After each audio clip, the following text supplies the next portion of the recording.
Welcome. Today is an exciting day. I've been waiting for this. I'm going to be talking with the person that I met who is an expert in a field that you may know nothing about. I didn't know anything about it until 12 years ago, and it made big changes in my life, and I'm excited to share them with you. My guest today is Chetan Parkyn, and he is going to be talking to us about human design. So stay tuned.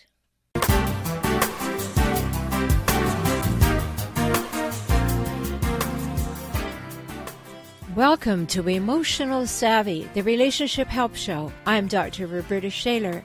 If you're ready to increase your confidence in conversations and conflict, deepen your self-awareness, expand your connectedness, and enrich your relationship with yourself and other humans you care about, and even those you wish you didn't, you're in the right place. Enjoy today's episode.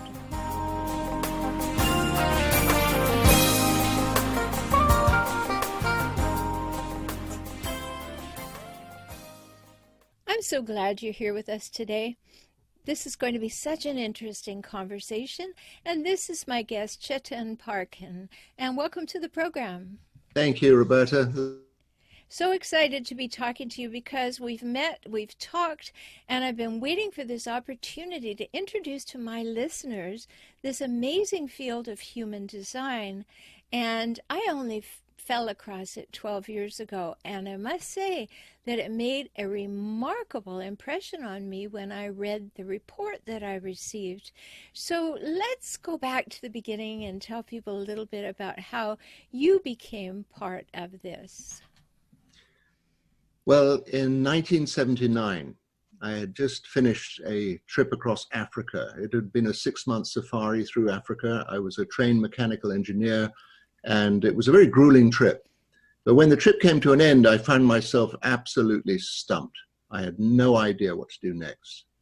I'd done all kinds of adventures in life as an engineer. I'd traveled all over the world. I'd done deep sea diving projects. I'd delivered motor yachts. I'd toured most countries on the world at one point or another. And here I was sitting in this gorgeous place in Africa, and life just was not making sense anymore. So at that moment, I knew I needed guidance. And I had a reading with this man. I traveled to India. I had a reading with this man in India, told me all about myself. And one of the things he told me, he said that I had the same gift he had of basically reading people, introducing people to themselves. And he said, get ready, because there's a new system going to come into your life. You're going to introduce it to the whole world. You're going to write books about it. You're going to read for thousands of people, and it's going to change their lives forever. 1979. He encouraged me to start learning certain practices. I learned how to read hands. I learned how to read cards and faces and astrology and I Ching and all the different systems. And finally, 1993, this new system, human design, showed up in my life. And I knew right away this is what he'd been talking about. So since 1993, that's what I've been doing, Rhoberta, introducing human design to the world, reintroducing people to themselves with this remarkable system. Great. Well, if you're already excited about this or intrigued by this, you can go to humandesignforusall.com, humandesignforusall.com, and you can even get a free report there. So we're going to talk about that a little bit later. So 1993, here we are in 2019, and this is life-changing stuff. And I say that from a point of view of having been introduced to it in a small way. I guess it was about 2007. And a person was taking a course to become a human design facilitator. And she said, may I do your chart? And I had always thought, like, I got to make everything happen. I have got to push the river. I've got to do this, using all kinds of energy to do this. And so I was very relieved to learn that perhaps that wasn't the best thing for me to be doing. So can you explain that so people can get a little flavor? Absolutely. Yes, Rhoberta. Most of us have been told, go out into the world and make it happen. You go to school, you learn all kinds of stuff, and then go out and do it. And what we found with human design is most people, and the vast majority, almost 90% of people, are not designed in this way at all. That the universe is providing information for us to which we can then respond. But, you know, as long as we keep pushing and trying to force our way upriver and stuff and rearrange things, then it just doesn't work for us. So one of the things in human design is we found that there are people that are very much energy types, and there are people who are non-energy types. And the energy types are the ones that get things going, but as you say, it's not about forcing things to happen. It's not about manifesting things all the time, but it's about being in tune with whatever life offers us. And in your case, as someone we say has a generator design, it's about responding to life. And we say responding from the gut, from the lower belly, like an energetic response rather than a mental response, because we'll find mental responses generally get us into trouble in life. Well, I found it interesting when I was reading up on what you do and reading my report, because going from the gut, going from that deep place of knowing, going from the lower chakras, if you like, being open to that, and as giving you some guidance, as actually being the truth for you. I think that is very exciting. So I want to go really deeply into this, Chetan. You say we've become conditioned from an early age, not only from the attitudes and behavior of the family and circumstances in which we are born, but we've also had ingrained in our genetic codes unconscious patterns from our ancestry. So if that's the case, can we change those codes? Should we want to change those codes? Is it possible? It is absolutely possible to move within those codes from a low frequency to a high frequency. And that is what my work is all about, is informing people, yes, there's many, many different levels. The design that you get at birth, it's perfect. The whole question is, how do you play with it?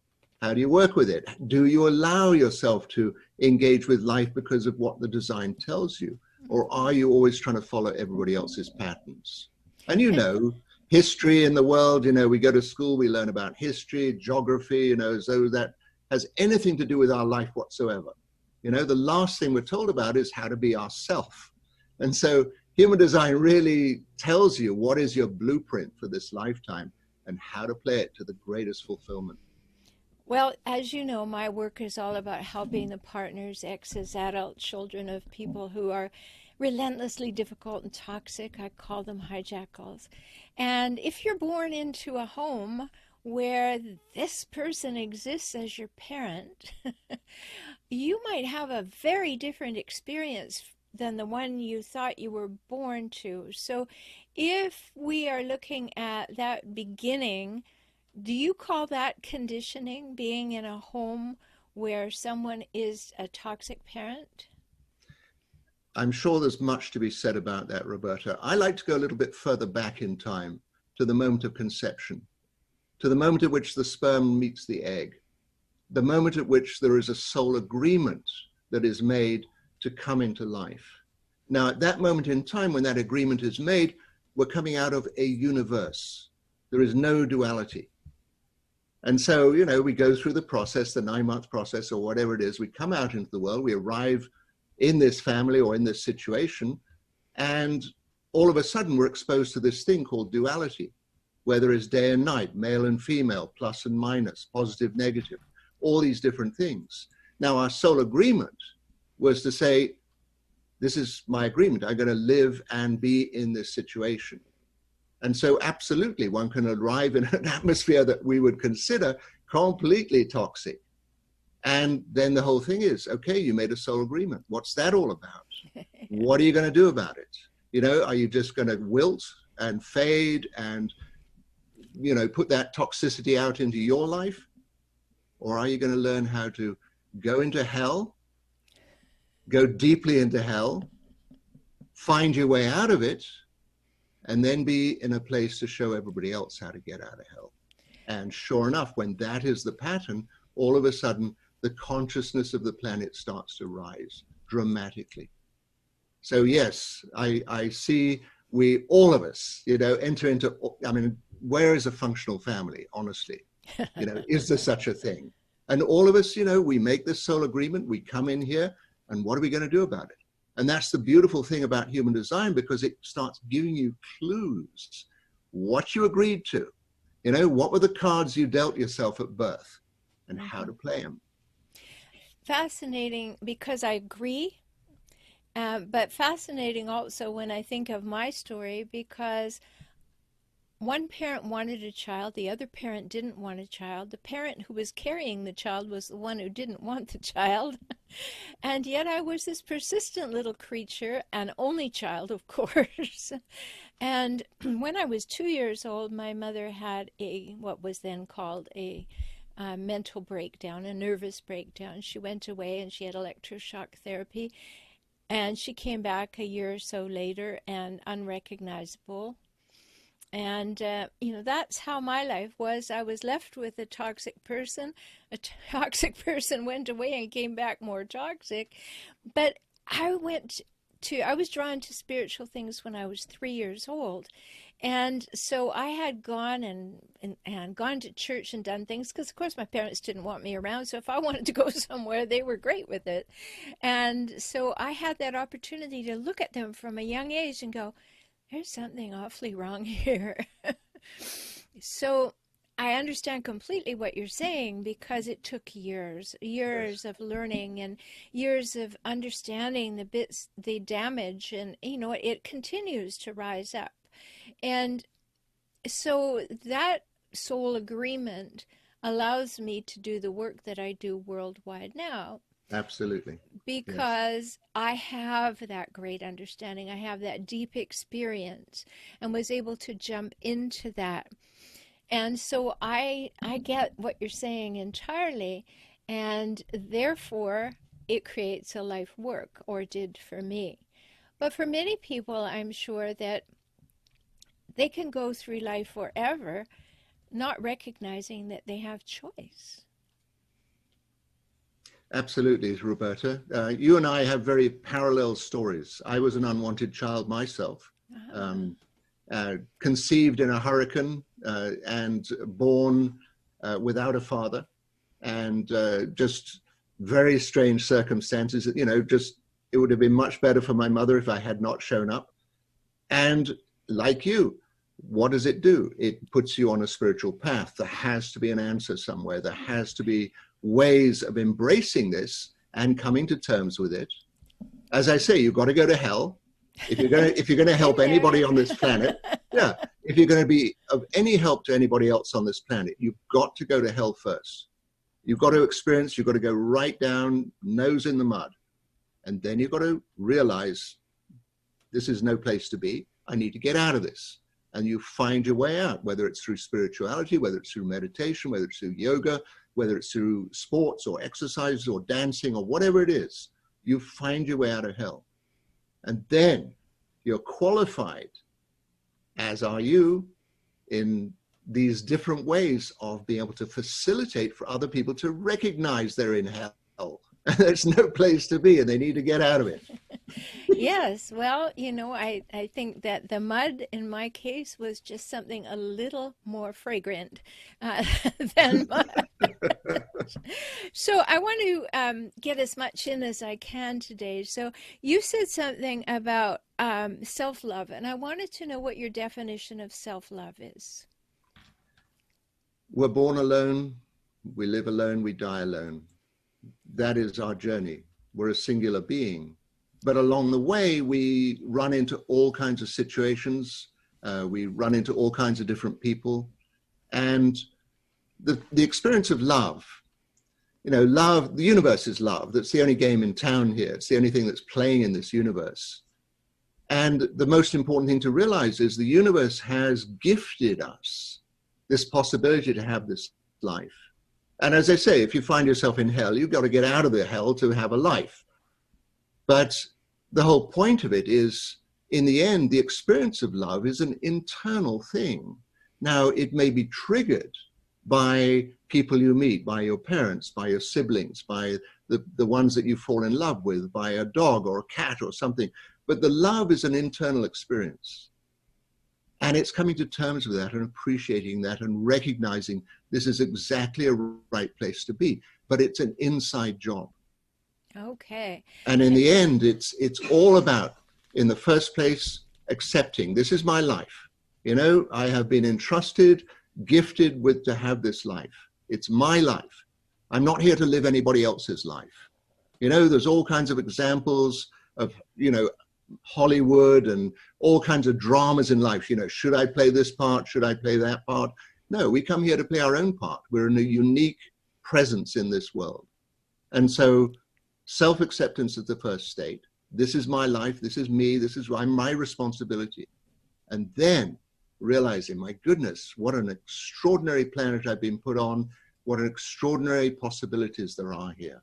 And slowly, slowly, slowly, we start recognizing, wow, I really do love myself in my life. Okay, I'm so glad I asked that question, because I was on an interview show the other day, and I was the guest, and toward the end of the interview, the interviewer, Kim O'Neill, she said to me, well, what do you think about self-love? And I automatically rolled my eyes. And here's why. Because what you described, beautiful. I'm totally on board with that. But what we're hearing out in the world so generally about self-love has been tainted somehow. We're living in a much more entitled time. We're living with a narcissistic epidemic. So self-love somehow then says, oh, well, I'm entitled to have all this going on. And so I really wanted to hear from you as to what that was. And so that first step of self-acceptance, yes. You know, when Charles and I wrote Soul Solitude, taking time for our souls to catch up, we talked about the four things that we have to get into place in our life, these gifts, and their acceptance, gratitude, trust, and surrender. And that acceptance coming at this self level is very, very important. So I'm glad that you answered that. Now, I also want to ask a question about another phrase that has become really common, and people like to use it in their marketing a lot. And I think you probably have a much deeper understanding of it. So you've used this term, ultimately fulfilled. What does it mean to be ultimately fulfilled in life? So, you know, going along with what you were just saying, we've been gifted with all these different things in life. You know, we could be very possessive, you know, I'm entitled to have this, entitled to have that. And, you know, in the end, I've met so many miserable millionaires, you know, people that have every possible thing available to them. They don't know what to do with it because they haven't come to that self-acceptance. They don't feel like they deserve it. They don't know what to do with it. And so, the only true wealth in life is personal fulfillment. And in the third book we wrote, part of how we introduced that book was from something I read from this hospice worker in Australia, Bonnie, and she wrote about people that were in their last days of their life. You know, they had a few conversations left, and they were looking back over their life and having these regrets. That they'd always done what everyone else had suggested for them, that they'd never really lived their own life. And she said that she heard it over and over and over again. People just, oh, you know, if only I could go back and start this again. And so I say, you know, absolutely crystal clear, the only true wealth in life is personal fulfillment. How do you become fulfilled? By living a life that is true to yourself, right? Yes, yes. You see, I know that when you use those words, they are different than the general parlance of marketing language. And I just wanted everybody to be really aware of that.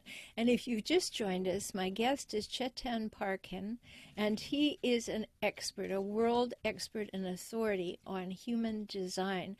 And if you'd like to learn more about his work, go to humandesignforusall.com.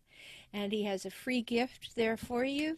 You can get a free report, and you just go to humandesignforusall.com/free ancestral.Report, or it's in the top corner of the website anyway. You'll find it easily. So I want to talk about the difference between, you use the term our conditioned self, and the difference between our conditioned self and our conscious self. I'm sure you have some insights about that. Oh, goodness, yes. I mean, yeah, I come out into the world and I would be called a bastard, because I don't have a father at the time. And so immediately, right, there's a label that's pasted right on me.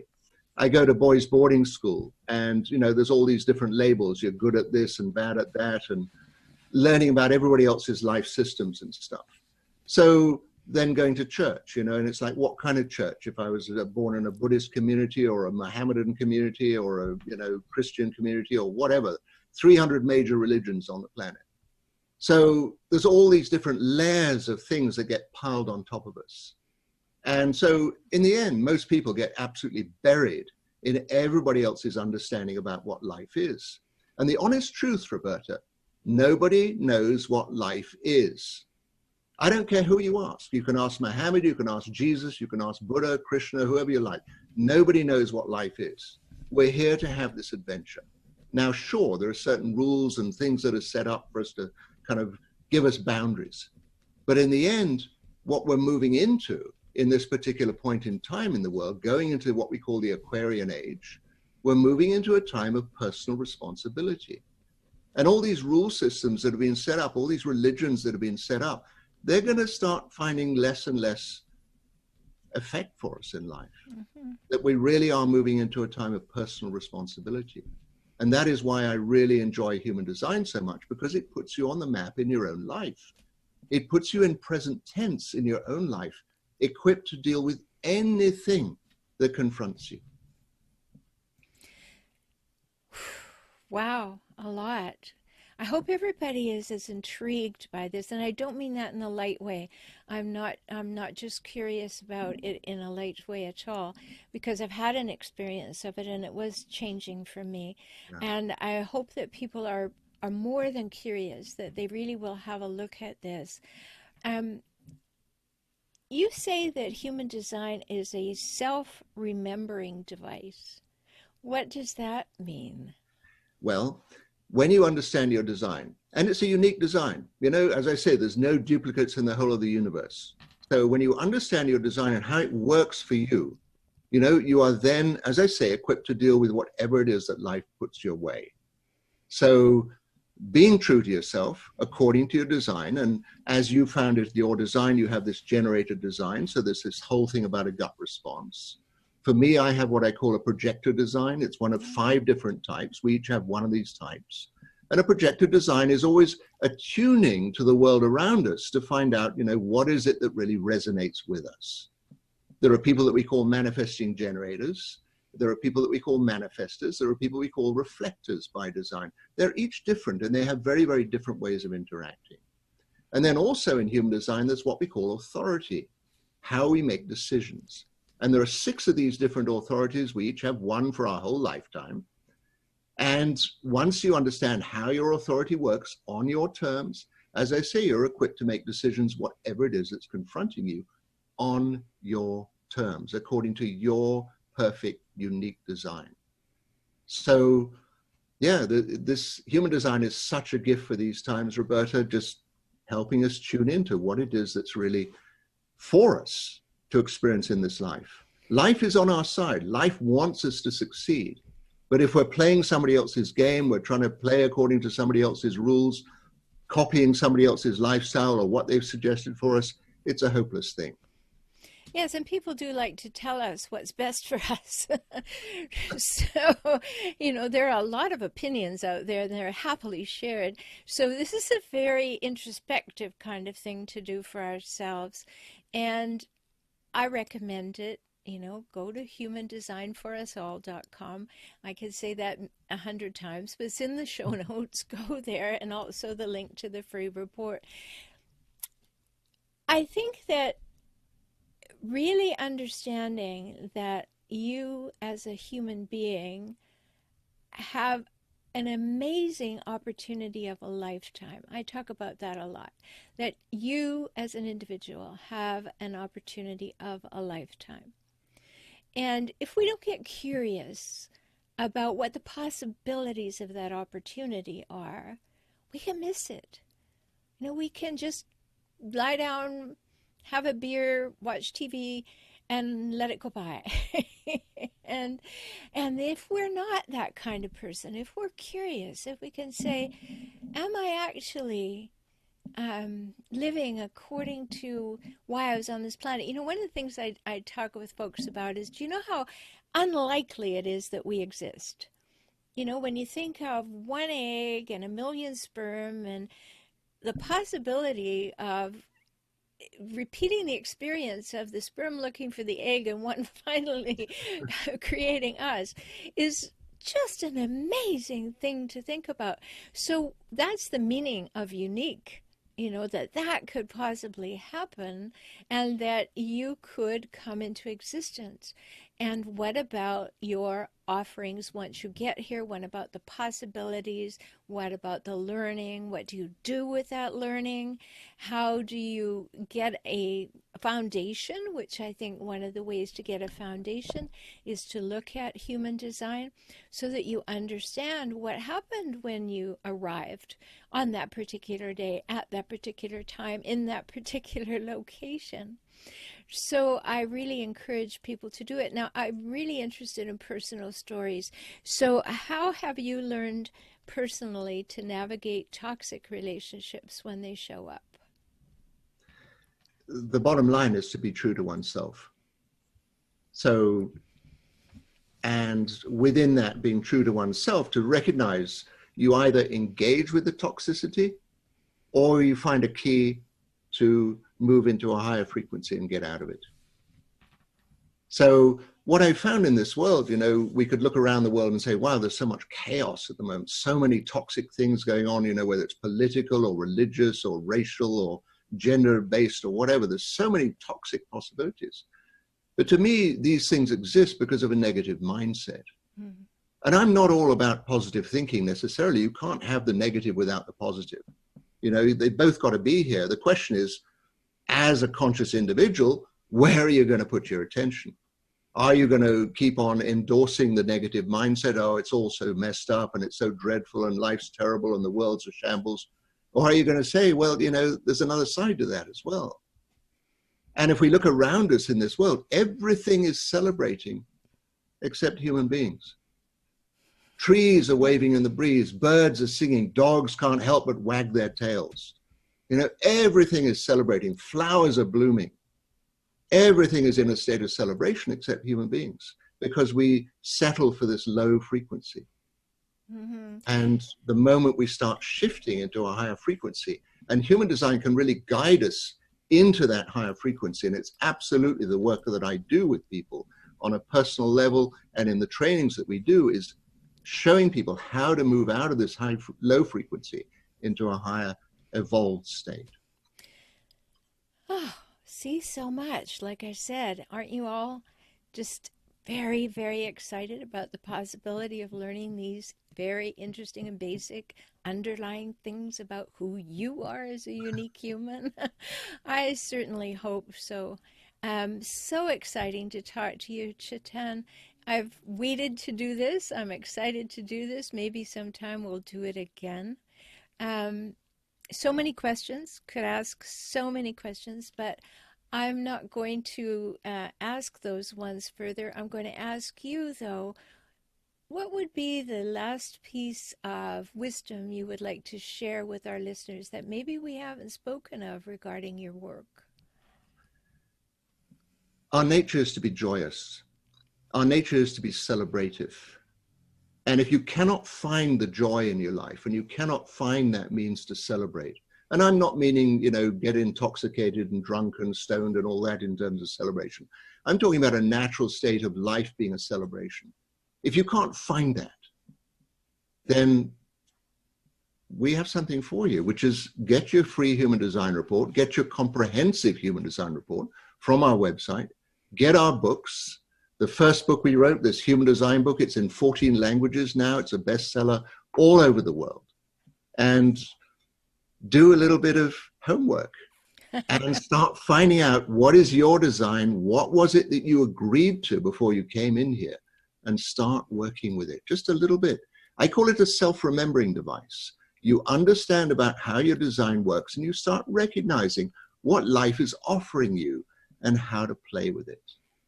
So isn't that going to contribute to your emotional savvy? And won't it just transform your relationship with yourself and with other humans, because you'll see them differently?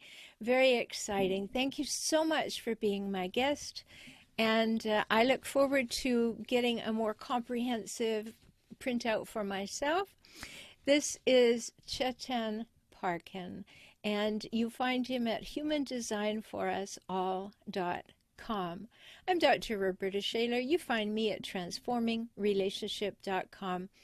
And I hope that you will join us here, listen to other episodes. There's so much variety here, so many different things to stimulate your thinking, to become a more emotionally savvy human and understand those other humans that you may be interacting with, whether you want to or not, or whether you have to or not. And these are important things. Also join me on YouTube.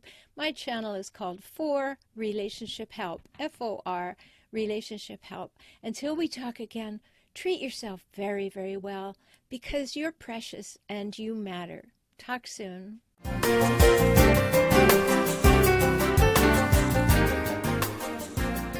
Thanks for being here for today's episode of Emotional Savvy. If you want to deepen your emotional savvy, make shifts in your relationships, and enjoy life and relationships more, work with me, Dr. Rhoberta Shaler. Get my books, enjoy my courses, or work with me directly. You can do that by visiting forrelationshiphelp.com, F-O-R, relationship, H-E-L-P.com, and subscribe to Tips for Relationships now. Don't miss a thing. Be empowered this week with more emotional savvy.